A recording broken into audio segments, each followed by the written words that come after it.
بسم اللہ الرحمن الرحیم۔ میں ہوں ڈاکٹر وقاص اور آپ دیکھ رہے ہیں ویژن بائی ڈاکٹر وقاص۔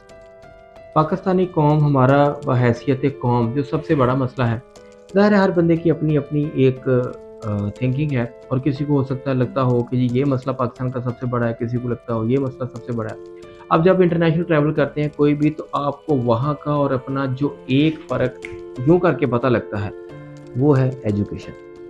آپ کو لگتا ہے کہ ہم میں اور ان میں ایز اے قوم اگر کوئی فرق ہے تو وہ فرق ہے تعلیم کا۔ تو پاکستانی قوم کا میری نظر میں جو سب سے بڑا مسئلہ میرا اور آپ کا ہے وہ ہے جہالت، اگنورینس۔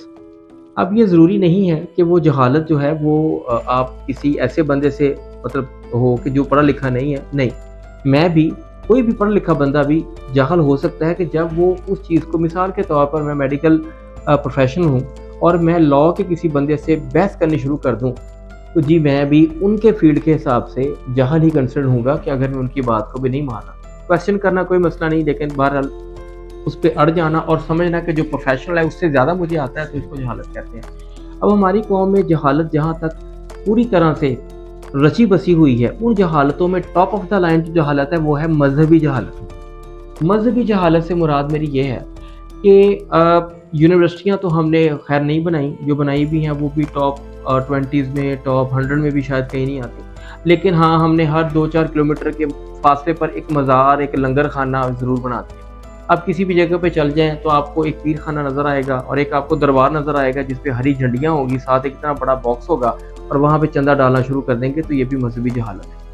مذہبی جہالت اس لیے میں اس کو کہوں گا کہ دیکھیے، ہم نے مذہب کو، خود قرآن کو، ہم مسلمان گھرانے میں پیدا ہوئے ہیں، لیکن ہم نے ایک دفعہ قرآن کو اور احادیث کو پڑھ کے بھی تو اسلام دوبارہ سے اپنے اندر بھی لانا ہے، قبول بھی کرنا ہے۔ ہم نے اسلام اور ہم نے اپنا جو دین سیکھا ہے وہ سیکھا ہے ہمارے جتنے بھی ہمارے مذہبی اسکالرس ہیں۔ میں ان اسکالرس کی بات بالکل نہیں کر رہا، جو پڑھے لکھے ہیں، جو ٹرو ہیں اور جو بالکل دین سکھاتے ہیں۔ میں ان لوگوں کی بات کرتا ہوں کہ جس طرح ہمارے شعبے میں عطائی لوگ شامل ہوتے ہیں، تو ظاہر ہے اس شعبے میں بھی بے شمار عطائی لوگ شامل ہیں، اور ایسے لوگ شامل ہیں، اور یہ مزے کی بات ہے، یہ ایسا چورن، ایسی پھکی ہے، ایسی، یہ ایک آپ سمجھیں کہ یہ ایک ایسا، ایک آپ کا کیمیکل ہے، ایک ایسا گڈز ہے، ایک ایسا، آپ اس کو کچھ بھی اس کو کہہ سکتے ہیں، کسی سے بھی آپ اس کو تشبیہ دے سکتے ہیں کہ یہ وہی بکنا ہی بکنا ہے، یہ وہ سامان ہے، these are those goods, these are those chemicals, these are those parameters that are guaranteed to be sold۔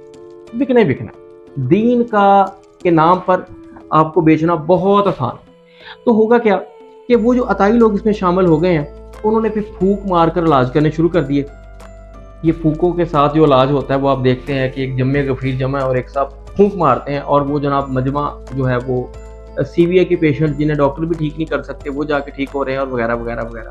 تو یہ مذہبی جہالت ہے۔ مذہبی، اگر ہم نے قرآن پڑھا ہے تو قرآن کہتا ہے پردے کا حکم ہے، لیکن انفارچونیٹلی ہم ایک درگاہ پہ، ایک دربار پہ جا کے دیکھتے ہیں کہ جہاں پر بالکل بغیر کسی پردے کے مرد و زن کا ایک اختلاط ہے، اور وہاں پر وہ مکس اپ ہو رہے ہیں، کبھی اس کے نام پر، کبھی کسی مذہبی محفل کے نام پر، اور وہاں پر وہ پیر صاحب کے سامنے بیٹھی ہوئی وہ خواتین جو ہیں بے پردہ، بلکہ ان کو دبا بھی رہی ہیں۔ تو میرا دین تو اس سے بالکل اپوزٹ بات کرتا ہے۔ تو یہ ہے مذہبی جہالت۔ پھر اس مذہبی جہالت کو ہم نے پروو کتنا کیا کہ گھر میں کھانے کو پیسے نہیں ہیں، لیکن ہم نے کسی خاص مزار کے نام پر چندہ ضرور دینا ہے۔ ہم نے اس بندے کے کہنے پر، وہ جس کی تعلیمات ہیں، عمل تو کرنا نہیں، لیکن ہم نے، ہاں یہ فکس ہے کہ میری ماں اگر بیماری سے تڑپ رہی ہے، میرے بچوں کے پاس کھانے کو کچھ نہیں، لیکن پیر صاحب کے نام کا چندہ اور نذرانہ میں نے ضرور دینا ہے۔ کووڈ کے دنوں میں ہم نے دیکھا پریکٹیکل جو ایکسپلینیشن ہے کہ ایک صاحب ہیں، انہیں سیویئر کووڈ کا اٹیک تھا اور وہ سانس لینے کے لیے تڑپ رہے ہیں، لیکن پیر صاحب تشریف لاتے ہیں، اور وہ جو ہم لوگ تھے کہ جو آکسیجن کو ایسکلیٹ کر رہے تھے تاکہ وہ بچ جائے، لیکن ہوا یہ کہ پیر صاحب نے حکم دیا کہ آکسیجن ماسک ہٹا دیا جائے، اور فوراً جہالت تعمیل کرتے ہوئے آکسیجن ماسک ہٹا دیا گیا۔ پیشنٹ اپنے پیارے پیر کا چہرہ انور دیکھتے ہوئے جہان فانی سے کوچ کر گیا۔ لوگوں نے کہا جی پیر صاحب نے کوئی دعا کی، کوشش کی، پر اللہ کی مرضی۔ ہم بھی یہی کہہ رہے ہیں بھائی اللہ کی مرضی ہے۔ یہ مذہبی جہالت ہے۔ پھر یہ ان جہالتوں سے نکلتے ہوئے اگلا کام، جو اگلی جہالت ہمیں نارملی فیل ہوتی ہے، وہ یہ ہے پسند کی شادی۔ اب پسند کی شادی اگین جہالت، مطلب پسند کی شادی میں والدین کی امپورٹنس کو نگلیکٹ کرتے ہوئے بچوں نے یہ شور مچا دیا اور کورٹ میرجز کو سٹارٹ کیا۔ یہ بھی جہالت ہے۔ شروع سے ہی انہیں بتایا گیا ہوتا کہ دین اس بارے میں کیا رہنمائی کرتا ہے تو بالکل ایسے نہ ہوتا۔ یہی ماں باپ کے لیے، بچے نافرمان ہیں جی،